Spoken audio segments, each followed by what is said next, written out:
Pulitzer Prize-winning journalist Chris Hedges is our guest on this special edition of The Heat. He brings us his unique perspective on the U.S. presidential race, mass incarceration, electronic surveillance, and income inequality in the United States. Hello, I'm Anand Naidu, and this is The Heat.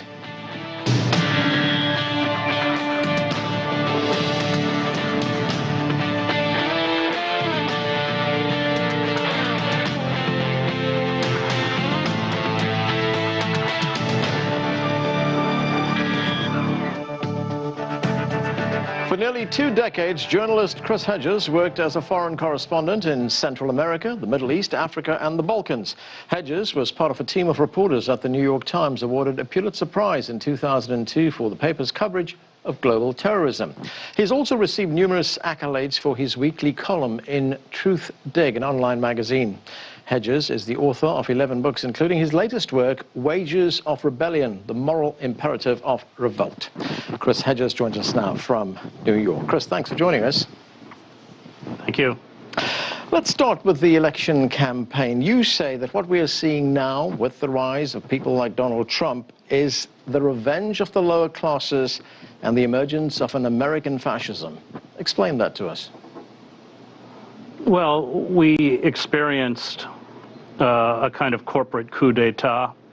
It was started by the Reagan administration, but certainly propelled forward by the Clinton administration.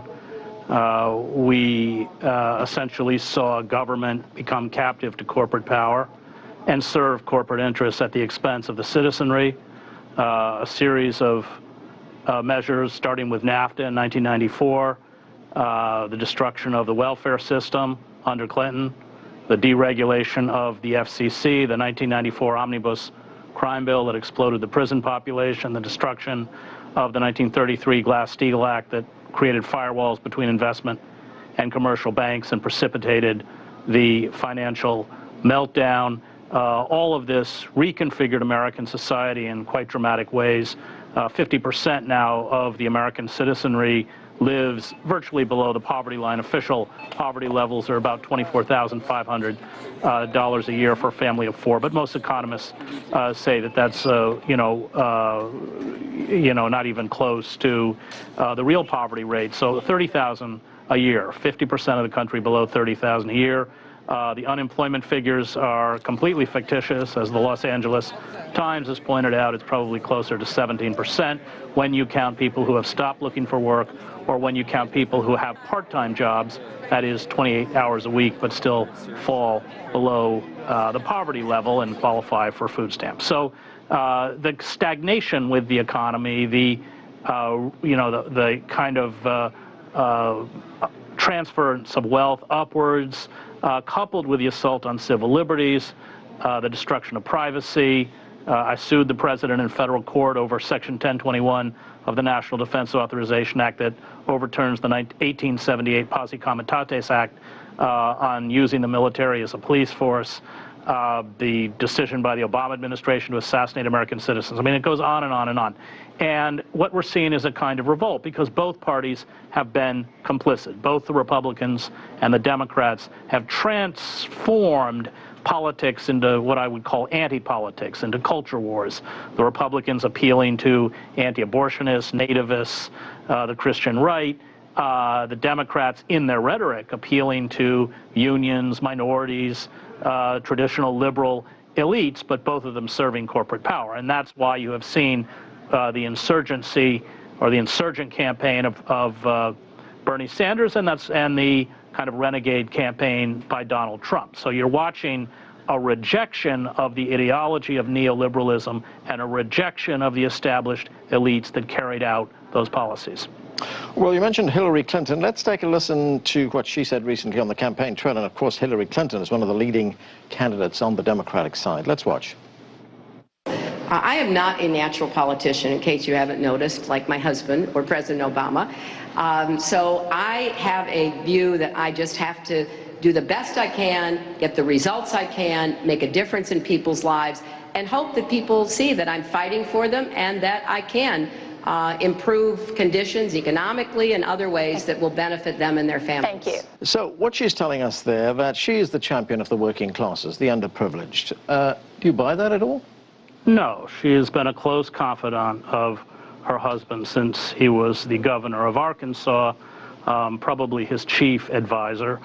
She is running, in essence, in defiance of 30-plus years of public policy and political life. She was the senator from New York, by the way. She was the Secretary of State. So this kind of statement that somehow she is not rising up from the inner circles of power is completely disingenuous.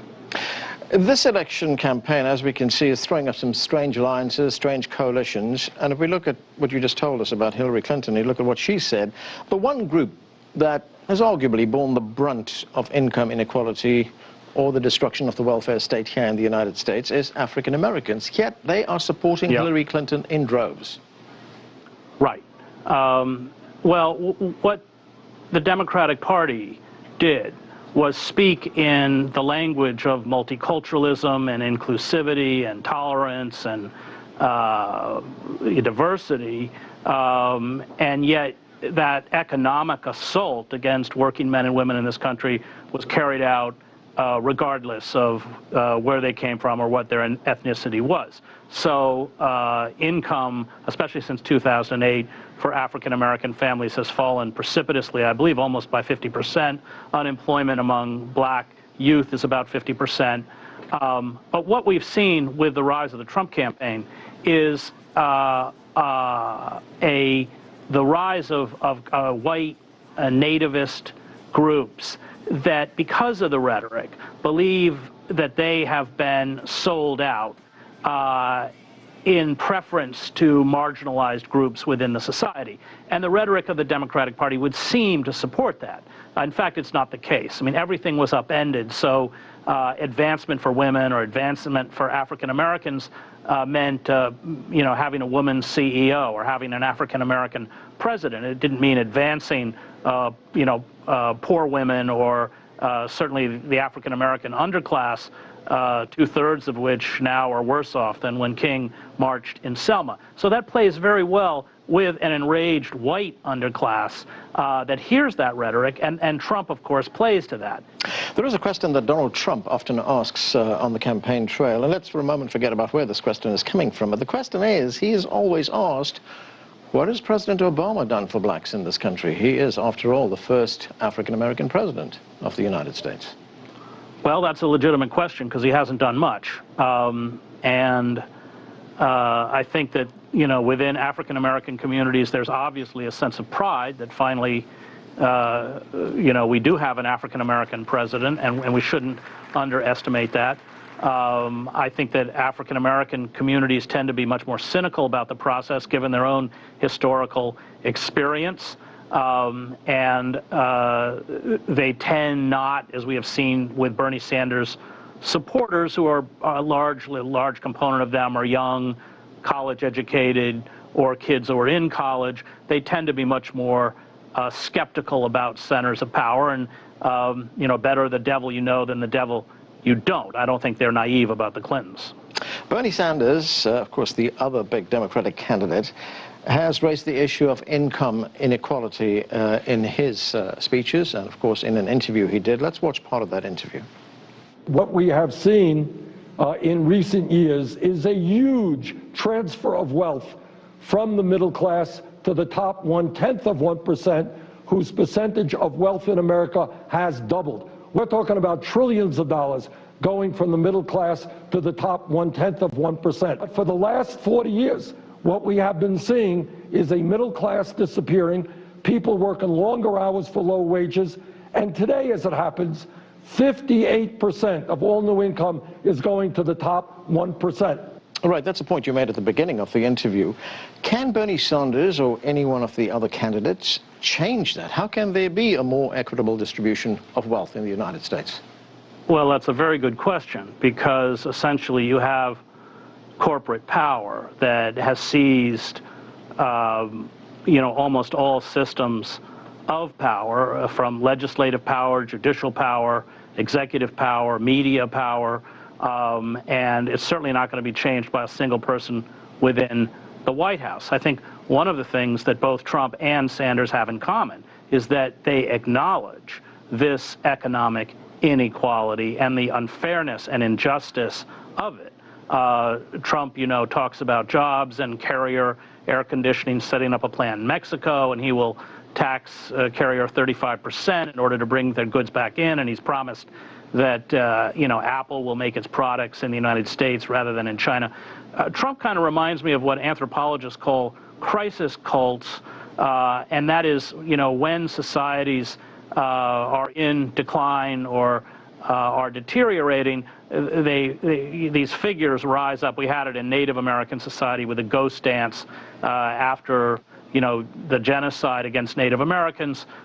They would wear a certain shirt and the bullets wouldn't touch them, and if they did the dance, the buffalo herds would come back and the white people would go away and the dead warriors would rise up from the ground, etc. And Trump's kind of like that. He makes these promises, as you point out, that are just so disconnected from what is remotely physically possible, including building the wall. But I think that that's a kind of window into the despair that has gripped the white working class and much of the rest of the country as well. So all of the money, and remember, Jeb Bush raised $100 million for this campaign, all of the money of the oligarchs has not had a profound effect on this campaign because, and in fact, of course, the elite spent tremendous sums trying to discredit Donald Trump in television ads, and it didn't work. And I think that shows that the ruling ideology of neoliberalism is bankrupt, that it's just from across the political spectrum is no longer has any kind of efficacy or any kind of power. I don't think we've yet articulated what's going to take its place. Certainly not what Trump is proposing, and I think even when you listen to Bernie Sanders, he's pretty short on specifics as to how he's going to deal with the economic inequality and the suffering, which is very, very real. If we look at the election right now and the way it's going, it seems very likely that American voters will have to choose between Donald Trump and Hillary Clinton. This is what the system has given us. This is how the system works right now. You talk in your book, Wages of Rebellion. The subtitle of that book is The Moral Imperative of Revolt. Is there an alternative way for people to express their political will then? Well, there is, but unfortunately the only way left is for us to begin to carry out acts of civil disobedience, to defy the rules. You saw this after the police murder of Laquan McDonald in Chicago. People no longer got permits to march. Rahm Emanuel, the mayor of Chicago, is beleaguered. I mean, he goes into schools, charter schools, and is booed by the students. So I think there is. We saw a Trump rally shut down in Chicago. That's not my preferred method of democratic direct democracy, but I don't think we have any other method left because Clinton certainly comes out of that establishment class which is detested.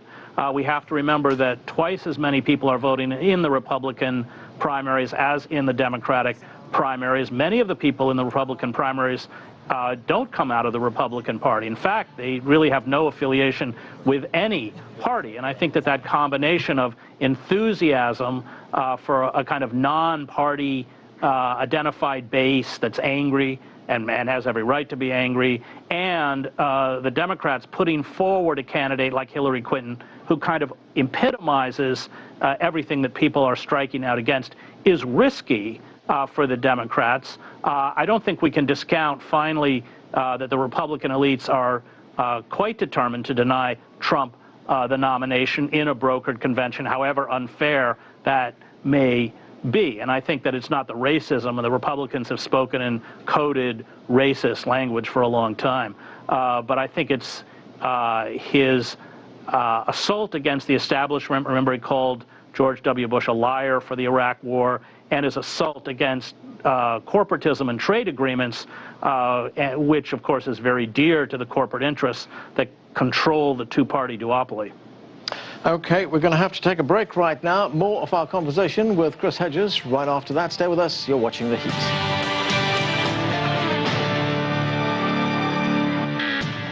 Welcome back to The Heat. Our special guest is journalist, author, and activist Chris Hedges. Let's get back to the interview. Chris, I want to talk about what has become known in the United States as the prison industrial complex. This country has the highest incarceration rate in the world, most of them black men.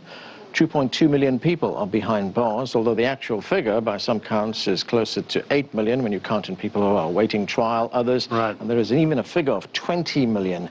Then, of course, we have police violence against black men, mainly. Rarely are they prosecuted. Why are things like this not major issues in an election campaign?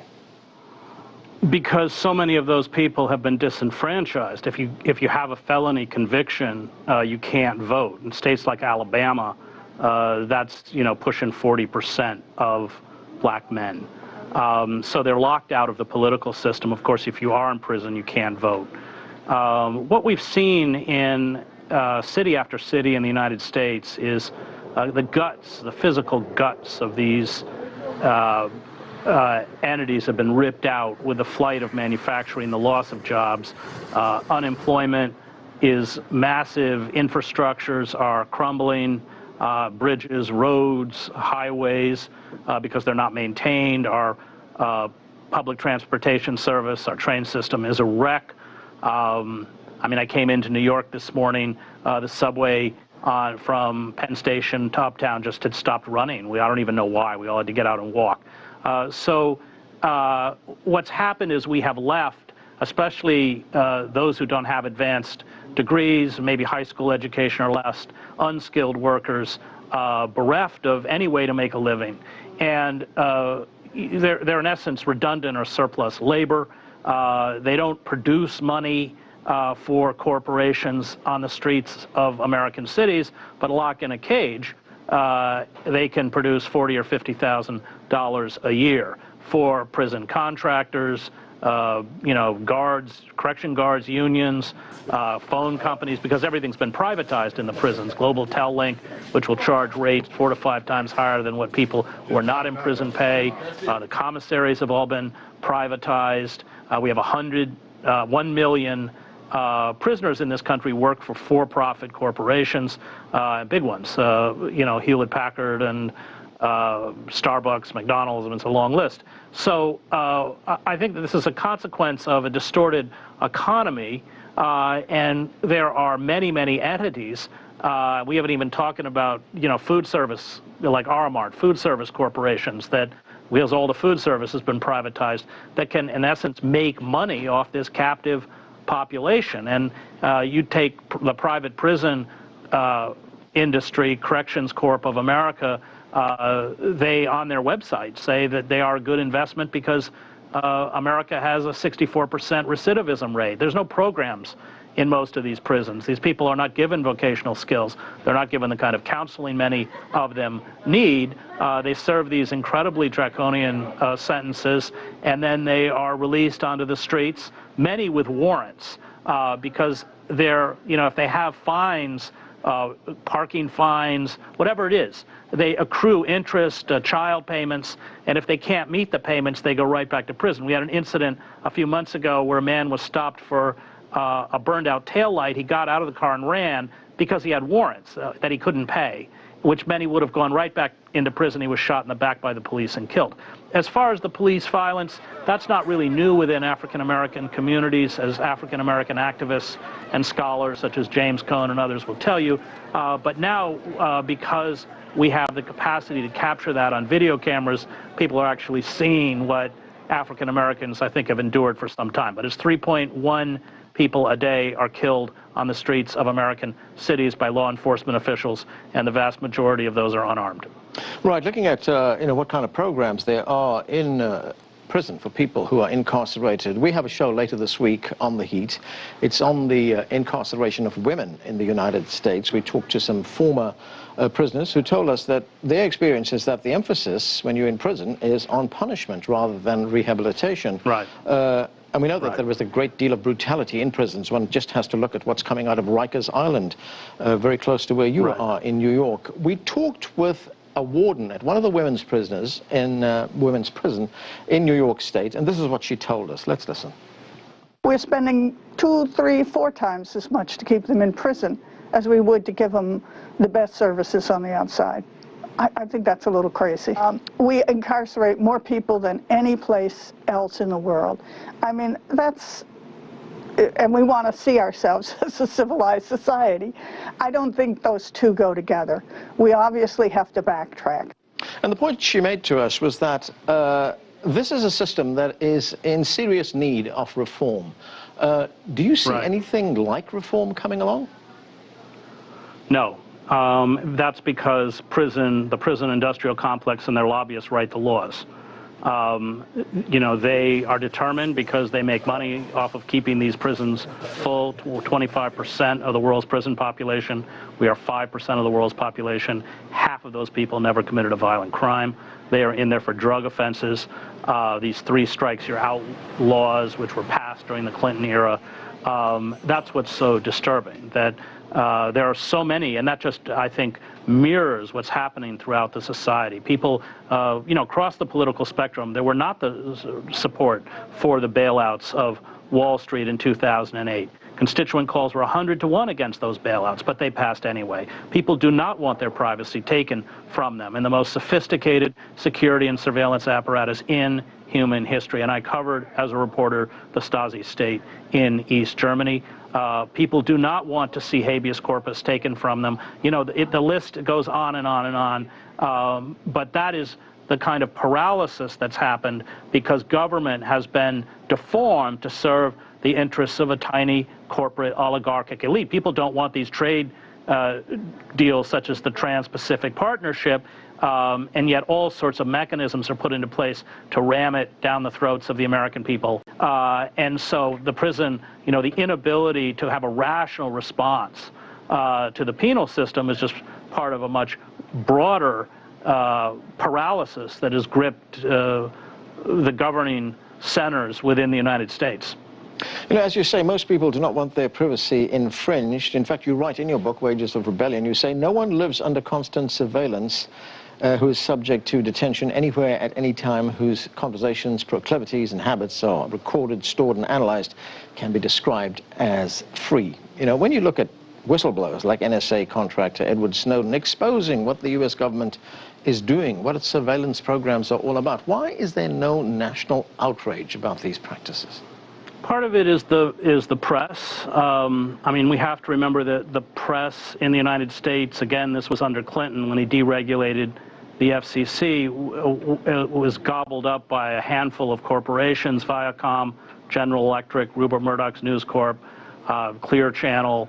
So, you know, 90-some% of what Americans watch and listen to comes from these corporate entities. And these aren't like the old media conglomerates like Hearst newspapers or something. These are large global corporations where quote-unquote news is just one more revenue stream that has to compete with other revenue streams, which is why, of course, the media is giving so much time to Donald Trump. I think CNN revenues have rocketed up, you know, by over 150%.